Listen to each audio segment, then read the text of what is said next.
আনন্দবিডিতে সবাইকে স্বাগতম। ভাগ্যবান এক দম্পতি জমির মাটি খুঁড়ে পেলেন লুকিয়ে থাকা অমূল্য গুপ্তধন।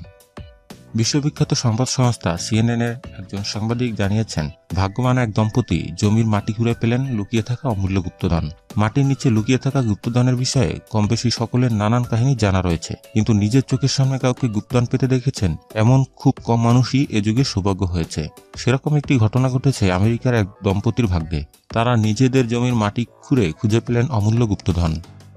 যুক্তরাষ্ট্রের ক্যালিফোর্নিয়ার এক দম্পতি নিজেদের জমিতে হাঁটতে যেয়ে মাটির নিচ থেকে টিনের কৌটায় খুঁজে পান 1427টি সোনার মুদ্রা। এসব সোনার মুদ্রা কখনো ব্যবহার করা হয়নি এবং সবগুলোই এখনও নতুন অবস্থাতেই রয়েছে। ফলে সবগুলো সোনার মুদ্রার আনুমানিক মূল্য হবে প্রায় $1 কোটি, যা বাংলাদেশি টাকায় পড়ে 776 কোটি টাকার সমমান। এদিকে বিশেষজ্ঞরা ধারণা করছেন এসব সোনার মুদ্রা 1847 সাল থেকে 1894 সালের মাঝে তৈরি হয়েছিল। এসব মুদ্রা অত্যন্ত উন্নত মানের সোনা দিয়ে তৈরি হয়েছে। তবে কে বা কারা এই সোনার মুদ্রা মাটির নিচে কৌটায় ভরে রেখে গিয়েছে সেটা অজানাই থেকে গেল।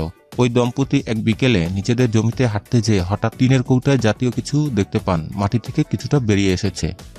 ফলে তাদের আগ্রহ জন্মালে তারা দ্রুত ওই টিনের কৌটা মাটি খুঁড়ে বাইরে আনেন এবং খুলে দেখতে পান এসব সোনার মুদ্রা।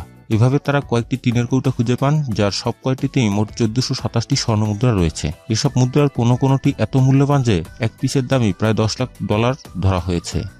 ডেভিড হল নামের একজন মুদ্রা বিশেষজ্ঞ এসব স্বর্ণমুদ্রা পরীক্ষা করেন এবং তিনি বলেন, এটি সত্যি একটা গল্পের মতো। এই দম্পতি নিজেদের জমিতে হাঁটতে গিয়ে টিনের বাক্স দেখতে পেয়ে মাটি খুঁড়িয়ে উদ্ধার করেন এই বিপুল পরিমাণ গুপ্তধন। এদিকে গুপ্তধন খুঁজে পাওয়া দম্পতি জানিয়েছেন, তারা সাধারণ কোনো মার্কেটে এই সোনার মুদ্রা বিক্রি করছেন না। তারা এসব মূল্যবান মুদ্রা বিক্রি করতে অ্যামাজনকে ব্যবহার করবেন, আর এজন্য তাদের পরিচয় গোপন রাখা হয়েছে।